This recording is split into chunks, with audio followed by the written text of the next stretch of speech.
coming out here after 30 years, yeah, I ain't got nothing, but I'm gonna have something because I'm rich in personality, you know, and I'm rich in love. My family love me, and that's really all that counts.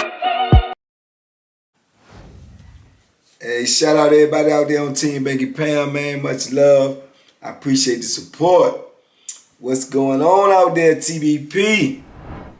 Yeah. Before we start this video, man, y'all know what I say, man. We gotta get these subscriptions up, man. So if you ain't subscribed, please go subscribe. Check your status. A lot of people think they're subscribed, but they really not. And according to my analytics, a whole lot of y'all not, 70-something% that watch me is not subscribed. So if you can, please check your status and see if you subscribe. And I would like for you to like this video if you like it, and you know, share these videos, because we want these videos to move around in the algorithm, man, so we can get more play, we can reach a broader audience, and we can touch more people, man, and maybe make a difference in somebody's life and situation. So that's what we trying to do: feed the positive and stop the negative, man. So with that being said, man, salute. Appreciate everybody out there that's rocking with me. I hope you continue to rock with me, because we're gonna keep on pushing forward. If my voice sound congested, because I just got back from Miami. I don't know if it's a change of the weather or whatever, but I'm a little congested. But at the same time, man, one monkey don't stop no show. We got to keep on going, man. So I'm bringing y'all this video, man, because it was something that was on my mind. It was something that I discussed a little bit when I was out there in Miami, man. And I was just thinking about, you know, cell fights and cell robberies, man. You know, all of that goes on in prison, man. You know, I remember when I first came in, it wasn't no such thing as cell fights with dudes. Well, what I mean by that is they turn around now. The culture had changed in prison after I had been in there for a while. Even when I first went in, like I said, whenever somebody wanted to get it in, they just got it in. They won't know, like, we gonna do this or we planning to do that or whatever. Whatever pop off, it just popped off, period. But as time went on, I could see, like, in the 90s and the 2000s, especially in the 2000s, the newer generation coming to prison, dudes would start saying, man, they get to arguing or whatever. They said, man, you know, my cell open, let's go in the cell.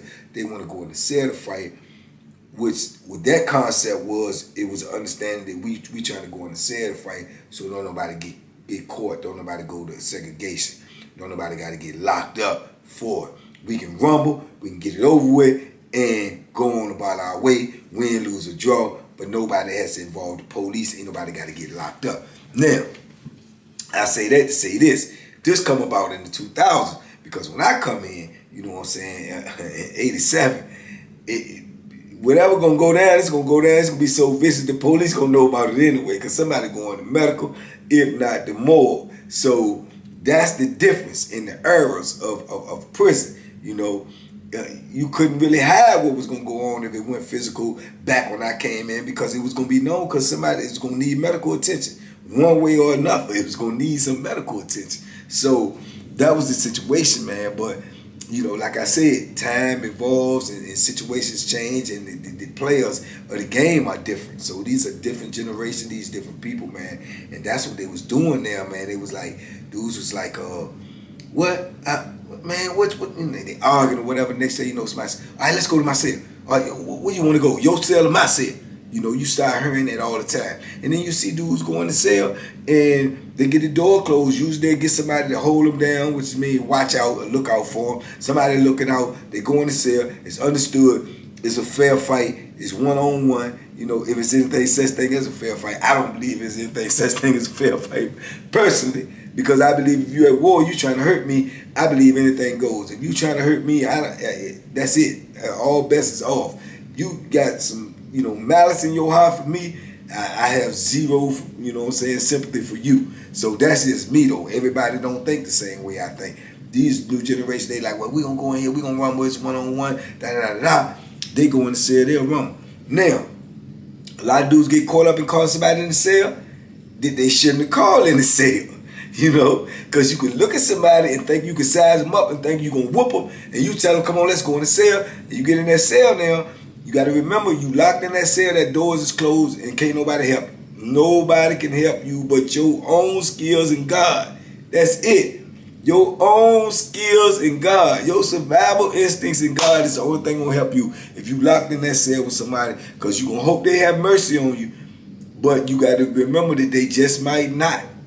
You know, they just might not. So you got to know all these things when you go in the cell. I don't think all these young dudes even calculate all of that in their mind before they put themselves in that situation. Because I done seen dudes go in that cell with pure confidence and come out, you know, looking like, you know, somebody just beat their face in with a hammer. You know, so it's just a crazy situation, but that's how it be going down. I just, it's just too many incidents. I'm trying to think of some that just comes to my head off the top. Man, it's just so many incidents where I done seen dudes go in there, man, and just get brutalized, man, just get beat down. I done seen dudes go in. I done seen cell partners. You have a lot of cell partners. They'll be out in the pod, and one dude may be saying something about one thing, and the other one might be saying something about other thing, and then they be like, "No, you know that ain't you." And then they arguing out there in the block, and then the next thing you know, it come out their mouth. Well, what you getting loud for? Or what you getting loud? Oh, dog, I see you in the cell. Yeah, you gonna see me in the cell. We live together. Okay, then we ain't gotta talk about it no more. The next thing you know, when the doors close and they come around and they do their count, and everybody know the count has already been cleared, and they walking around and they leave out the block, all you heard, boom, boom, boom. What you say? What that? Boop, boop. And they in there, they rumbling. You know what I'm saying? They rumbling, sellers, they rumbling. You know, and it goes down way more than you think it does. I mean, that goes down a lot. I'm talking about between cell partners, you know. And I don't know, and like I say, it's a new era. So some of them, they come out of the cell and they busted up, they bruised up, battered up and everything, and they still cool, or they still coexist where somebody ain't got to move. Now to me, that's an impossibility. You know what I'm saying? That is an impossibility. You know, if we get to rumbling in that cell, you going up out of there, because I'm not closing my eyes and going to sleep, because I may not never wake up. You know, that's just how it go down in there. So yeah, but you know, the new, like I say, the new era of dudes that came into prison, this is what was going down right before I left. This is what was going down, man. And then you got, like I say, you got dudes that they talk their way up on a whooping, man. They really don't they really don't want that smoke that they ended up getting. But it happens all the time, because you try to judge a book by its cover, or you try to look at somebody, or you have an altercation with somebody, you try to look at his physical, or you trying to read his words or his body language, and you may think, okay, well, he ain't this or he ain't that. Well, if he do this, I'm going in the cell with him. You go in the cell with him, man, it ain't nobody can help. Even if somebody wanted to help you, they can't help you, because normally when dudes go in the cell to rumble, they go in there and they close the door and the door is locked. So you can't get no help, period. You see what I'm saying? So you have to know these things. And then you got dudes that they don't even play fair. I have seen dudes say, come on, go in the cell. And they call them in the cell and they go in the cell, and the dude pull that Bethlehem out. Dude pull that Bethlehem out, and you lock behind that door, and you don't have nothing to help you. Nothing. So what you gonna do then? See, so you gotta know the dynamics. You got to know what you're playing with. You got to know what the situation is. I done seen dudes press dudes for fight. Press them. I mean, when I say press, I mean walk up to them all day, calling them all types of belligerent names, you know, disrespecting them, because that dude may be trying to avoid the smoke. He may don't really want the drama, or he may be just trying to avoid the consequences that got to come with it. Because mind you, what I tell you is always gonna be consequences. Good, bad, or indifferent, it's always gonna be consequences. You know, when it get physical, or even when it get verbal, it's gonna be consequences. You're gonna have to pay for what come out your mouth. You're gonna have to pay for what you do physically. Period. In life, that's just how it goes. So it's gonna be consequences. So dudes may not want all the consequences. So a lot of dudes will think that because they see this dude humble and he may accept this, accept that verbally, they think he really don't want no smoke, or they may think he's soft. But they may not, they may be wrong. If you misjudge the situation, that can cost you your life. That can cost you your life. Just misjudging the situation or misjudging the dude's character can cost you your life, man. In prison, that can cost you your life. Because you mess with the wrong dude and you try to go up in the cell, run up in the cell, and that dude has something for you in there and he'll fix you. You know, and ain't nobody gonna holler foul. Oh, they went in there to fight and he pulled a Bethlehem out. Man, ain't nobody gonna holler foul. Ain't nobody gonna holler that. If they do, they ain't gonna holler it out loud, because he just put that Bethlehem in him. So do you want to put it in you for running your mouth? It's not gonna happen. But you at war, so when you at war, you need to know what's going on anyway. Everything goes when you at war, you know. But like I said, this is the new era. This is how they get down. This is the way they be talking, and that's what they'll say, man. Oh, F you, man. Oh, F you too. Oh, what's up? My cell open. Boom. They jet to the cell. Next thing you know, boop, boop, boop, boop, boop, and it's over. You know. I had a young Sally, man, right close to before I made parole. Maybe let me think. I was on River North, so he was from Carolina, man. Young dude. He was a good little young dude too, but he innocent as all outdoors, man. He like 20, 22, 20, 21, 22 years old. But he hang around a lot of dudes that's the same age as he is, you know. And when he in the cell with me, I'm trying to give him game. I'm trying to talk to him. I'm trying to, you know, tell him the right things and all this and all that. But, you know, he's still young. He immature. He never been locked up before. The dudes that he hang around with, they never been locked up before. They all young and green, which is a tragedy in itself that you got these young men in prison, man, that, you know, throwing their life away and don't even realize it, you know. But these dudes had, like my son, he had like 12 years because he got involved with some other dudes on the street and they pulled some type of robbery while he was in the car. So he was a byproduct of what they did and he got time as well. Never been in trouble in his life. So he more so like a nerd, you know what I'm saying? His name was Maurice. We called him Mo. So Mo don't weigh no more than like, man, Mo maybe a ball 30, a ball 35, soaking wet, you know. Humble little young dude, man. Now, man, he's safe here in the cell with me because I don't let nobody do nothing to him anyway as far as advantage take him or try to, you know, just manhandle him or something like that. I'm not gonna allow that to happen. But the young dudes he hang around with is his same age and they all silly, they all play games, laughing in cars and all this, not realizing their reality that you in prison, man. This ain't nothing fun in here. And I used to try to tell him that all the time, but you know, like I say, he young. He didn't listen to people before he came in there. He not gonna come in the penitentiary and start listening to me neither. But I still used to try to give him that good game. So and he liked to play spades every day. Him and a couple of dudes, a lot of little young dudes in there, they play spades all the time. So he liked to play spades a lot. And while he plays spades, they get to arguing. They get to talking crazy to each other, what I call crazy. You know, reckless out their mouth, call each other all types of B's and different names or whatever. But they playing cards and they play every day. Every day, and they still end up doing the same thing, cussing each other out, getting mad with each other. Why y'all continue to play every day if this is what's going to be the results? I tell them that when he come in the cell. Oh, no, because they doing this. Or he said that. I said, man, you got to cut that out, young blood. I'm telling you, it's going to lead to something different. It's going to lead to something different. And then I'm telling you, you know, he might selling anything. He a young dude, and I'm looking at him. See, he ain't got no rumble game. I can look. I just can look at people. I can tell he ain't got nothing coming. But you can't tell him. He swear he can rumble. You know, and he talk that talk, and I used to tell him, my brother, it ain't like that. I even used to try to teach him how to, you know, how to box us a little something, give him a little something. But he was too lazy. He don't want to do nothing. That's that era, that young generation, that different generation.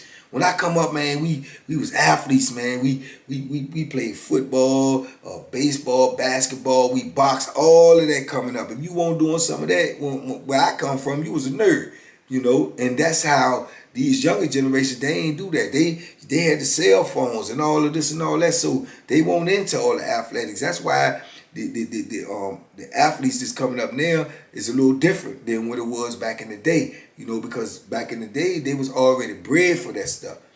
You know, these athletes these days, man, they got too much technology, man, where they ain't really putting that work in the way we did when we was younger. But, you know, so when they get in the penitentiary, they stuck.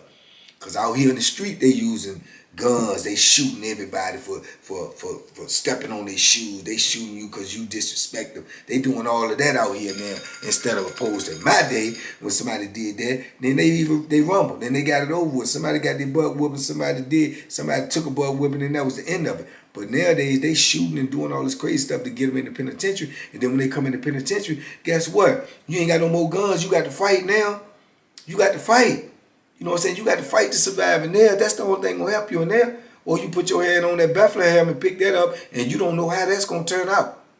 You don't know how that's gonna turn out. But I guarantee you, it's gonna be consequences for either way it turn out. Either if you the victim or you the loser, it's gonna be consequences for major consequences. So they don't know all of this coming into prison. But when they get in there, they stuck when they can't fight, man. They just stuck. And that's how my celly was, man. He get down there, he get to arguing with them dudes and acting like he he Billy Bad Butt. And I used to tell him all the time, man, you gotta stop arguing with them dudes, man, because I'm telling you, y'all gonna end up getting into something, man, I ain't worrying about them. I said, okay. Now I can look at the other dudes that he was down there with and tell that every one of them down there was a little tougher than he was, but he didn't want to listen to me. So I remember I went out one day, I went somewhere, I think I went to rec. Excuse me, I went to rec, and I went out there and I worked out and I came back in. And when I came back in, I went and took a shower, went up in my cell. I was up in my cell and I remember dude coming to me and telling me, man, he said, hey man, think dude just took you celly in the cell, man. And I think they get ready to rumble or something, or they in there already rumbling. I said, what? So he said, yeah. So I said, oh man. I said, who? He said, the little dude they be playing cards with. They got the arguing, calling each other names and everything. So I think they went up in the cell that they going in there to rumble, man. So I'm like, man, ain't this a blip? So I try to get myself together, go down there trying to stop the situation, because I already know what the outcome gonna be. I already can predict what the outcome gonna be. But sure enough, I get out, I go down there. By the time I get down there, they done pop the door. They coming on out. Boom, he going up the stairs one way. The dude, he went in the cell, which is a no-no too. And somebody say, let's go to the cell. You never go to the other dude's cell. So that's already a conflict of interest right there. What cell we going to? And don't nobody want to go to the other dude's cell because you never know what's going to be awaiting you. Then the dynamics is even worse, because if you get caught in somebody else's cell, you may get an escape charge on top of a fighting charge, on top of what may happen when the fight, is in conclusion. So it's just so many dynamics with this foolishness. And sure enough, when I'm coming down the stairs to go around there and sit up there, he going upstairs the other way, come back to the cell. And I can look at him, he walking with his head down or whatever. I can read his body language, and I can already tell it ain't look good for him. You understand me? It ain't look good for him. So as he going about his way, I go down there, I ask him, man, what happened, man? I asked the dude, he said, no, man, he came in there running his mouth, talking all that foolishness. I told him stop saying what he had to say, blah. He called me outside my name, he told me something, let's go to the cell. He asked me to go to the cell. So I said, yeah. I said, well, what happened? He said, shit, I effed him up. I said, oh, yeah. So now I'm wondering how bad he hurt and everything. I said, man, look, man, y'all be playing cards every day, man. Why y'all gonna let that jump result to that, man? Y'all couldn't talk it out. No, man, I'm saying, make it, I done told woo. So I'm like, all right, man, look, man, y'all just chill out. Is the thing over? He said, yeah, it's over with me, as long as you don't come there and mess. So I said, okay. So I go upstairs and holler at my celly, man. As soon as I walk in the cell, he back at the sink, with the washcloth, and boom, he's splashing his face and putting stuff on him. And I look, I'm behind him from the angle I see, but I can see as he wringing the washcloth out, I see the red coming there. So I know he bleeding. I know he already leaking. So I said, man, what's up? So he said, man, ain't nothing, went in the cell with such. He called me out my name or whatever. We went in the cell. I said, didn't I tell you, man, it ain't a good idea to go in nobody's cell? I said, I also told you, bro, if you have a problem, that if it's getting ready to get physical, man, just come get me or say something, man. I probably could have squad. No, he was hot. I said, man, when he turned around, man, I felt sorry for him, man. I mean, his eye was swollen up already, closing. His lip busted, both top and the bottom. And he definitely gonna have a black eye. Might have 2 black eyes.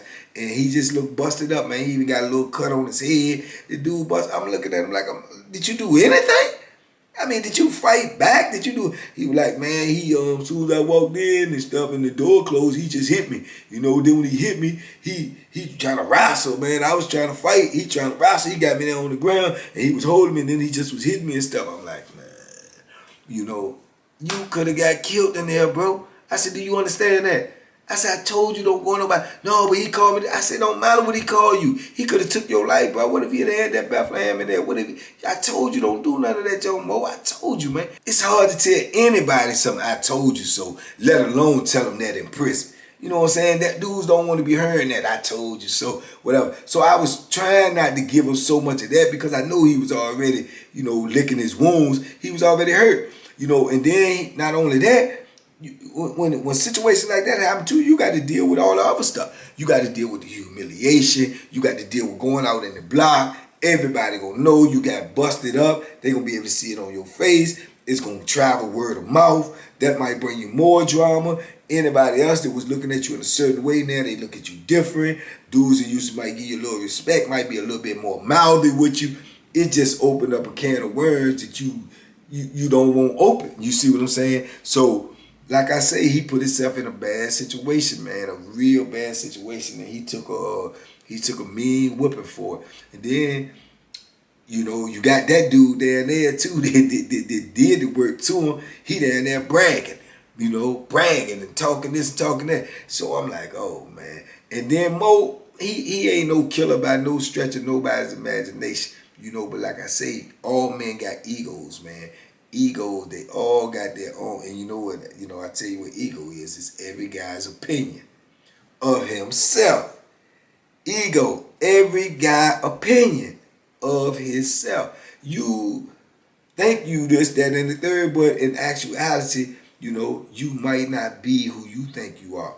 You may not be who you think you are. Now, it's always good to have self-belief in yourself and always good to have confidence in yourself. But 9 times out of 10, man, we gonna look at ourselves a little different than the way everybody else look at us. Even if it's true or false. We gonna look at ourselves a lot different than most people look at us. But he wasn't no killer, man. And then when they started circulating, the dude was talking about how bad he beat him and how it was easy and he was a sucker. He shouldn't have been running his mouth. And then he getting his feelings. And he even had the audacity to ask the question about should he get a Bethlehem and just go ahead on and chop him up.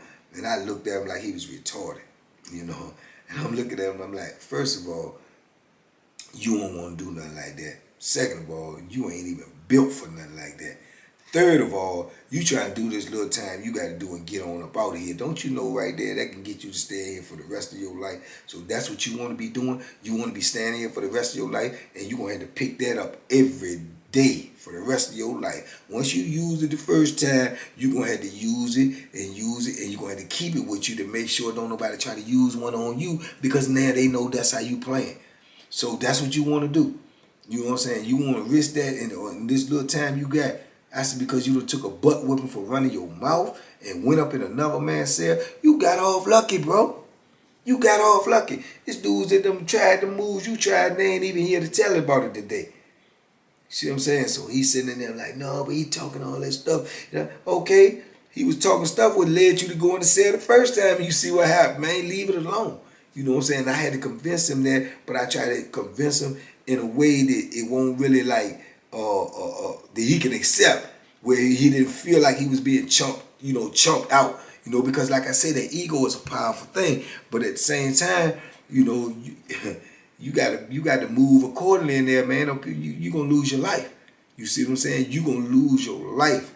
So I was trying to give him that game, man. I was talking to him. I felt sad for him, man. And see, that's a thing in there too. These dudes, when you do go in the cell with somebody like that, and you get the rumbling, and then you come out, and you the loser, and you got to wear them wounds, man. You got to go eat. You got to go wherever you got to go, where they call rec. Anything you got to do, you get a visit. You got to use the phone. You come out your cell, and you bust up like that. Everybody looking at you like, oh man, what happened to him?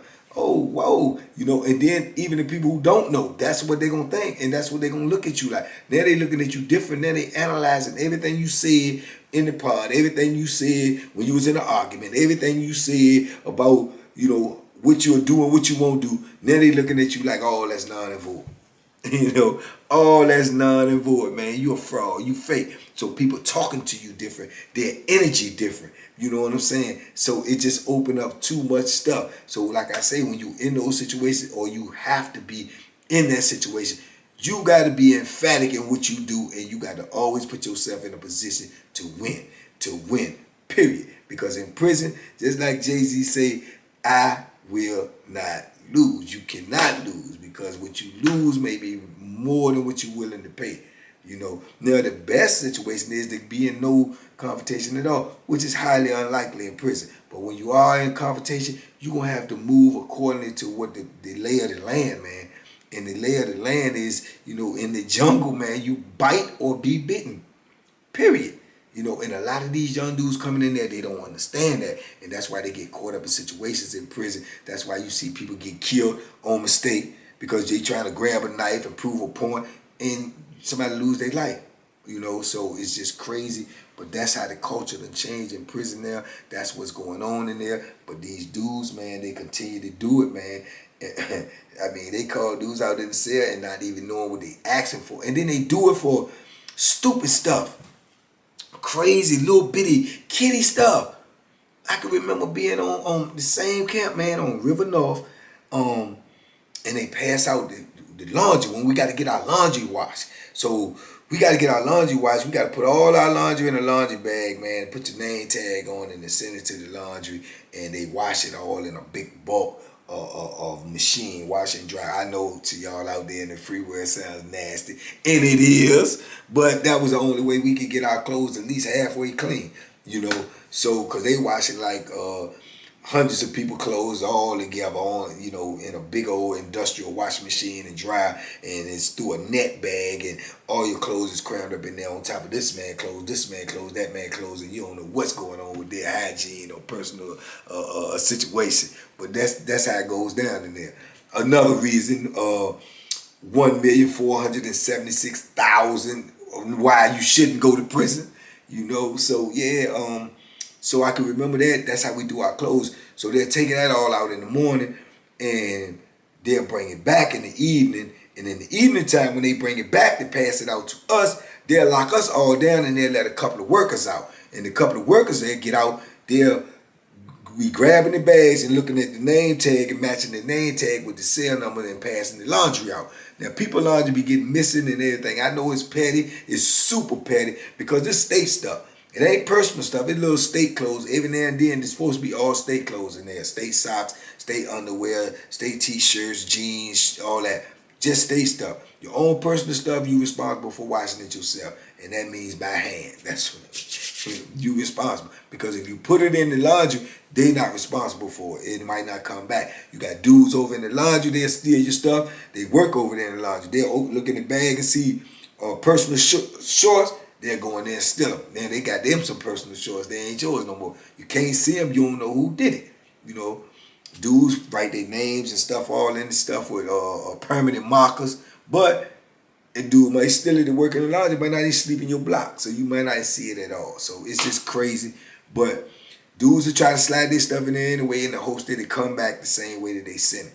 All right, now every now and then people clothes get missing, and then it causes an altercation. Because the people who passing out the clothes, the people who pushing the carts, the people who work in the laundry is all inmates, all convicts. So the police ain't stealing no shorts, that's that, and the third. So this particular day they passing the laundry and everything back out, and dude is hollering. I heard him hollering out the door, hey yo, man, my stuff missing on my bag. My stuff missing on my bag. So the dude that's passing out the laundry, this one dude in particular, right? They call him Black. Now, Black, man, Black is about he's a short dude, maybe about my height. But Black is diesel as I don't know what, man. I mean, and he is black as a car tire, you know. I guess that's the name Black. So, but he decent, you know, and he little bow-legged dude. When you know the dynamics and you can look at human beings or men like I can, you can size him up. You can tell he probably got a decent rumble game. You probably wanted to put some work in, you know what I'm saying, to go ahead on and whoop him if you had to whoop him hand to hand. So the dude that's hollering, he don't see nobody on the bottom. Black is the one passing out the clothes. Another dude passing out on top. So he tell Black, I ain't got my stuff, man. You want me talking to you? So Black said, hold on, player. He said, man, hold on, nothing, man. I need my bag, man. You know what I'm saying? I got to have my bag, man, in my bag with my stuff in it, man. It's going to be some problem with these doors open. So Black said, problem with who? He said, problem with you. So Black said, man, you tripping. He said, man, I'm trying to tell you tripping. You better get my stuff. And then the dude that's hollering at him, he bigger than Black. Like I say, Black my height. Black probably about 5'7", 5'8". You know, dude probably about 6'2", 6'3". He got a little size on him, probably about 220. But his size is just big, natural, bulky dude.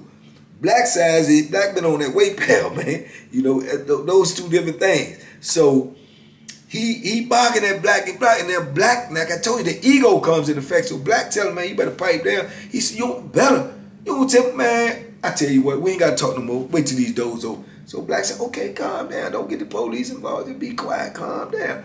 So boom, he finished all the laundry. Boom, boom, boom. Everybody pick the laundry all up. That's what it is. Laundry gone. Now when the laundry gone, they open the doors. So they open the doors, man.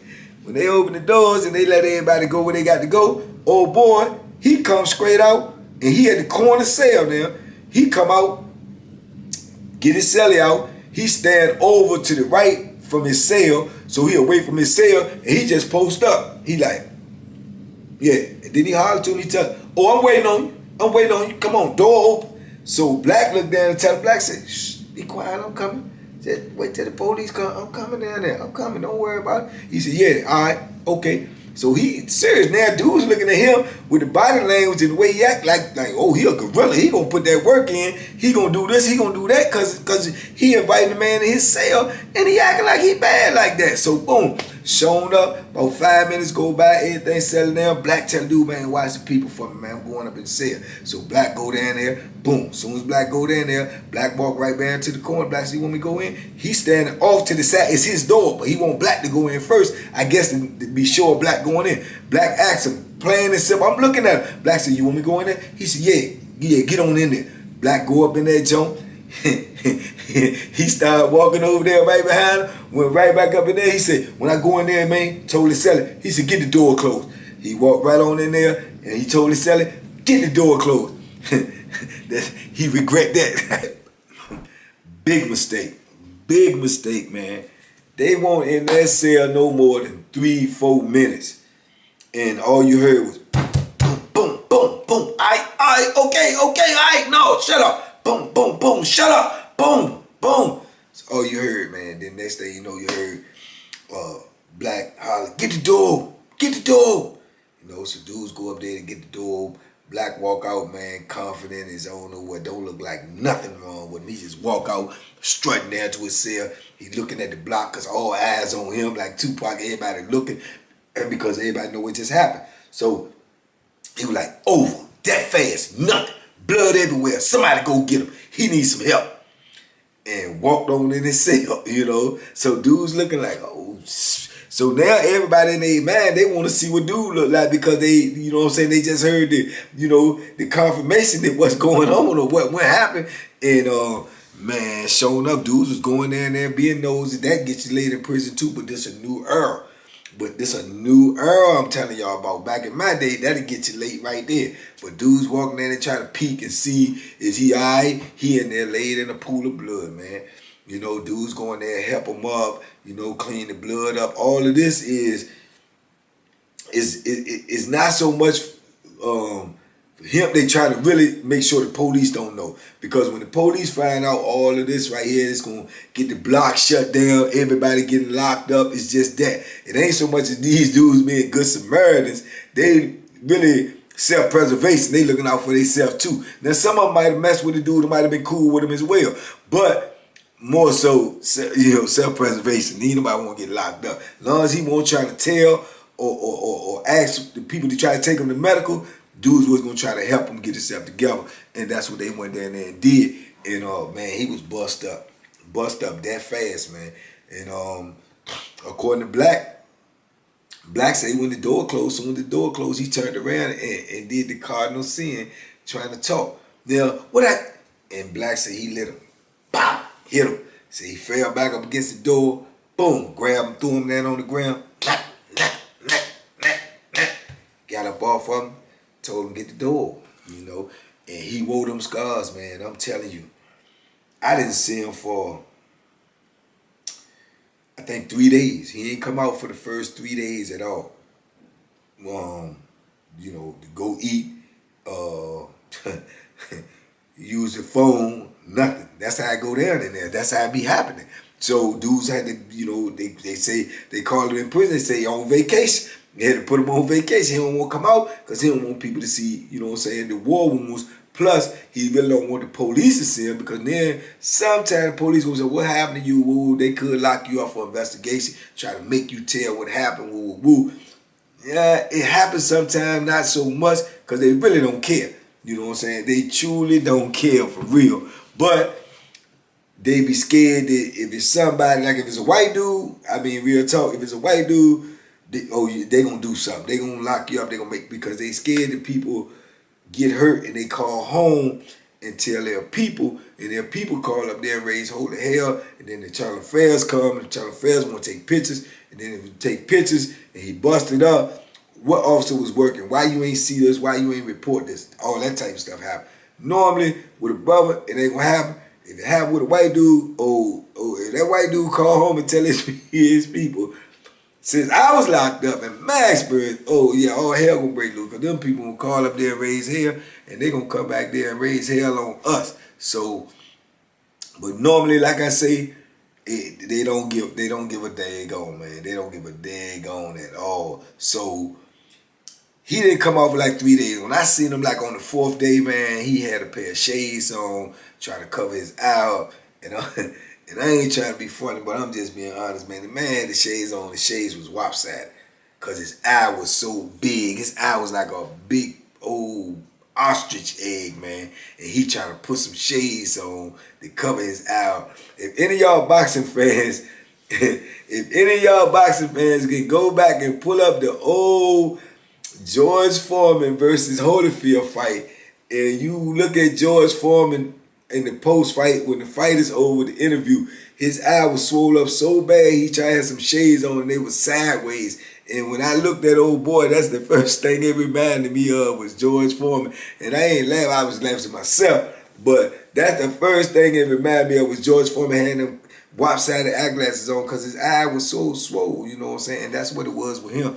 And one thing about a butt whooping in prison, man, one way or another, you know, if you can survive that, John, it's going to humble you. It's going to humble you, man. He was quiet as a church mouse after that. He didn't have nothing else to say. He wasn't barking. You got the before and the after. The before was, you better get my MF clothes and woo woo woo and, you know, F you and I, you know, after, nothing. You know what I'm saying? Because the gig is up now. If, you know, black ain't no pushover, so I'm sure dudes looking at black like, well, you know, maybe black could whoop them, but, you know, everybody might can't whoop them. Nah, they don't look at it like that. Dudes look at it like, oh, man, you exposed. So, you know, you looked at different, you can be carried different, you can be talked to different, you can be treated different. Period. That's just how it go. Those are the dynamics in prison. I mean, it's sad, but it's true. So, you know, yeah, I can remember that incident, man, like you know, yeah, that was a crazy situation. And, you know, then you got the gangs in there too, right? And then you got the they got this, they do that. You got the sneaky dudes too, man. You got the dudes that sneaky. They're sneaking your cell. You know, them the sneaky ones. They're sneaking your cell. You turn your back or someone leave your cell door open. They're sneaking your cell. Grab they get on up out there. You see what I'm saying? You got those type of dudes. You know, even though it's cameras there, because even when there's cameras there, you forcing the dude that has something missing. If he don't see it or don't nobody tell him, you're forcing him to go to the people and say, somebody went in my cell, check the cameras. If you do that, you are officially snitching. You know what I'm saying? You are officially snitching. And then you got a whole nother set of problems. You see what I'm saying? Now, I know people on the street may look at that, what, oh, somebody stole my stuff. I can't say, look at the camera. Nah, you can't do that. You can't. See what I'm saying? It's up to you as far as convicts. It's up to you to secure your property. It's up to you. You have to secure your property by any means necessary. And if it takes, you know, putting that Bethlehem on somebody, then that's what you got to do. You have to leave no doubt that if you mess with my stuff, it's going to be the last piece of merchandise that you steal. So you better make sure that's what you're going to want to take with you on your journey to the upper room. Yeah, that's what you're going to want to take with. That's the impression that you have to give. And the crazy part about it, you have to really mean it. And if push comes to shove, you have to produce it. That's just how it goes. That's the dynamics in prison. you know. So if dude don't believe it or they think you faking, or you turn your head and some of your cell gone. You might got a necklace or you might got your radio or your commissary. Man, they going in there and jack that, bro. If they don't believe that you are who you say you are, oh, they're, man, leave your door open. Leave your door open and walk across the pond and come back, and your cell gonna sound like an echo. Ain't nothing gonna be in there. Hey. You know what I'm saying? Yeah, I done seen it happen. But then you got this new era too. The sneaky dudes do that, but you got the new era. You got these gang dudes. They so belligerent and they so brazen now that shoot, they come to your cell 3, 4, 4 or 5 of them, and one of them gonna be the negotiator, and the other ones is post up. They'll come straight. Look, man, go ahead and pack all your stuff, man. Let's get all that commissary. Yeah, huh? Yeah, let me get all that commissary, dog. Go in there and pack that joint up. You know what I'm saying? It's straight like that. And dudes act like he don't want to do it. As soon as he walk in the cell, they'll bum rush the shit. Boom, boom, boom, boom. Run up in there, beat him up. Beat him up. Boom, boom, boom, boom. I told you, give me the stuff, man. Get it here. Put it in the bag. Bag it up. Bag it up. Yeah. Yeah. And it goes down in there just like that. I was seeing that at River North before I left. And, you know, it was annoying me, you know, but I know it ain't my business, you know what I'm saying? And I know my place.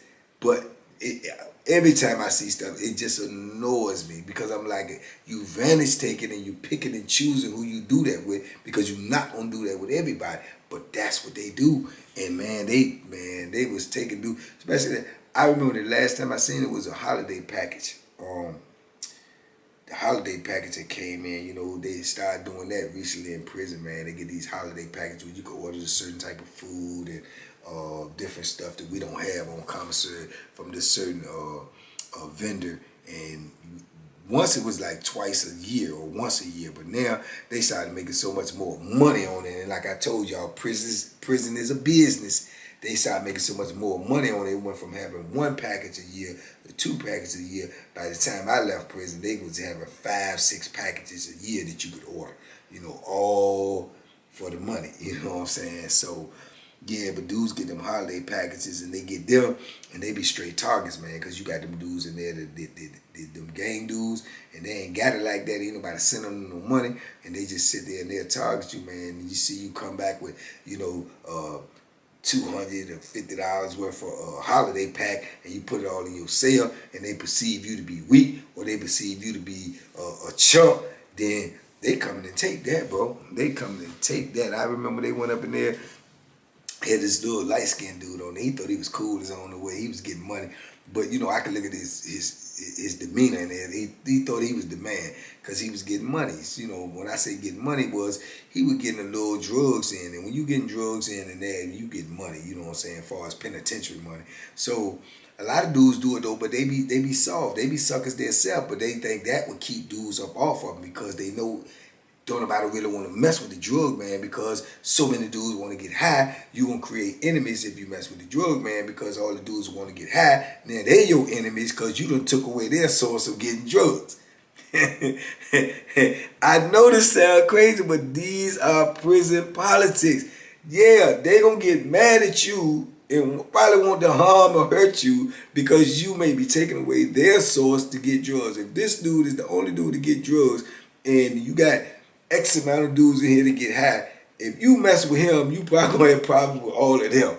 You know, so it was crazy. So he thought that he was cool and safe because he was getting drugs. You know what I'm saying? So he figured like dudes need him because he the plug.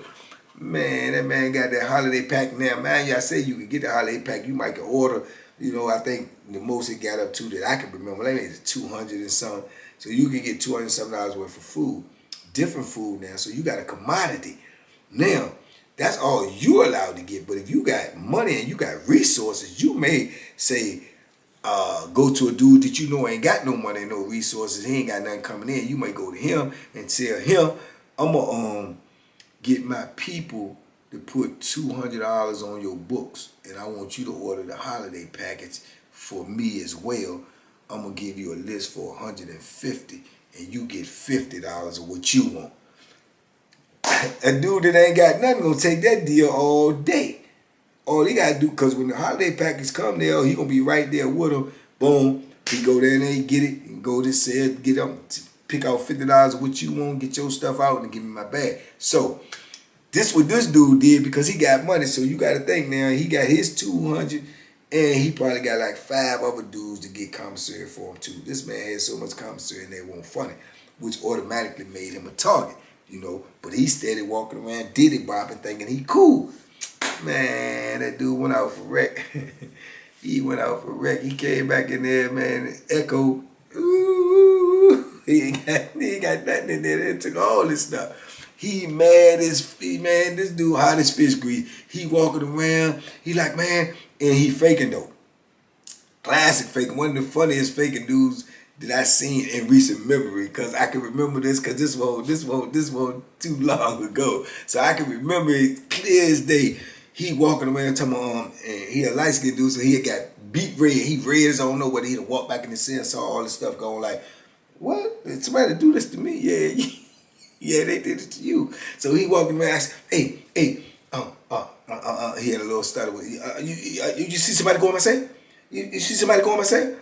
And man, I was like, it's, first of all, ain't nobody gonna tell you that if they did see it. You know what I'm saying? Because again, that's snitching. Ain't nobody gonna tell you that, period. You know, and you ain't going to the people because you know what's going to happen to you if you go to the people and say, check the camera, somebody been in my cell. If you do that, you're going to get savaged anyway because now you're a snitch. So you turn everybody against. So his whole tactic is he try to see if somebody going to tell him because he thinking, well, you know, I get the drugs, you know, tell me who did it. But I don't think he really wanted to know anyway because you won't do nothing because whoever took it, and everybody knew who took it. Everybody knew who took it. You won't be able to do nothing anyway.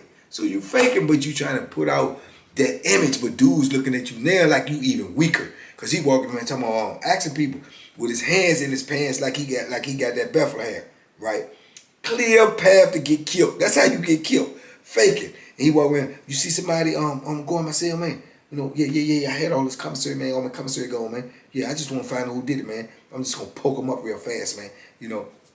Who says that? It ain't nobody in prison tell you they gonna stab you. And you say that you just like a real life clown. You ain't gonna do nothing. And you know you ain't gonna do nothing. And that's what he did. Nothing. Walked around for a day or two and he had to eat that because there wasn't nothing you could do. You know? But now you can't even get a holiday package no more on there because every time you get one, they gonna take it. Now they took it when you weren't in there. This time, next time they gonna take it when you in there. That's what they gonna do now because they know you're a chump. And you know what I mean by a chump is even though he can claim he know who did it, he knew who did it because he know the dynamics of the pod. He know who do that type of stuff. So you know who did it. So either you gonna just go hard or either you just gonna go home. Period. Because he could have just assumed he knew who did it and just went, you know what I'm saying? Like he supposed to go, like just go ape crazy. You know, just walk up on the group that he think did it and pull that Bethlehem out and go to work. Go to work, let the chips fall where they may. That's the only option you got besides to say, okay, y'all got that. Period. So that's what I'm telling you young fellas out there on the street. Those your options. You see what I'm saying? Now, if you pull that move and say, yeah, I'm going to go ape crazy on them. Yeah, now what if they ready for you? They should be because they know what they did. Now you got 4 or 5 of them, they pull out too. So you know, that's what you up against. See what I'm saying? If the 4 or 5, some of them may be chumps, some of them may not make a move, some of them may not do, they may not be built, they may be just, all of these is things you got to calculate in your head though. But understand that if your calculation is wrong, you know what I'm saying? You know what the price is you might have to pay.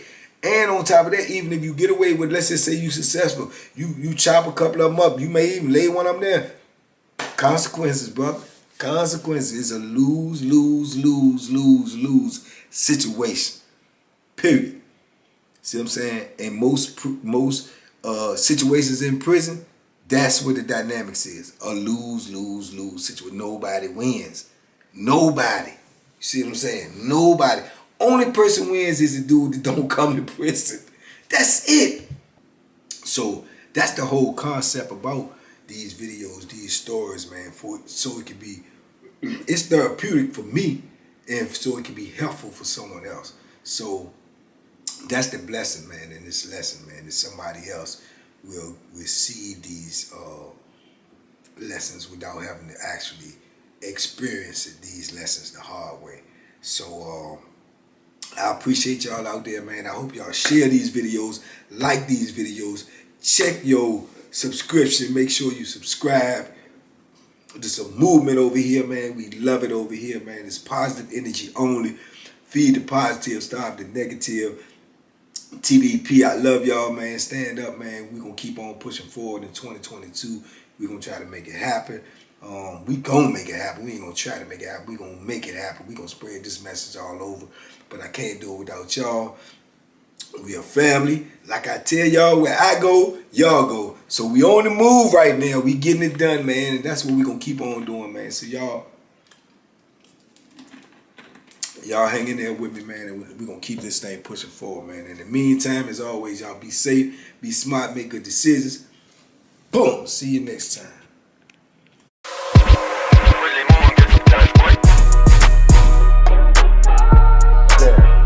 The Banky special. Yeah. Pure deliciousness. Pure deliciousness, man. My name is Banky, man. Everybody calls me Banky. That's the name that I got from my grandmother when I was young. I'm coming out here after 30 years. Yeah, I ain't got nothing, but I'm gonna have something because I'm rich in personality, you know. And I'm rich in love. My family love me, and that's really all that counts.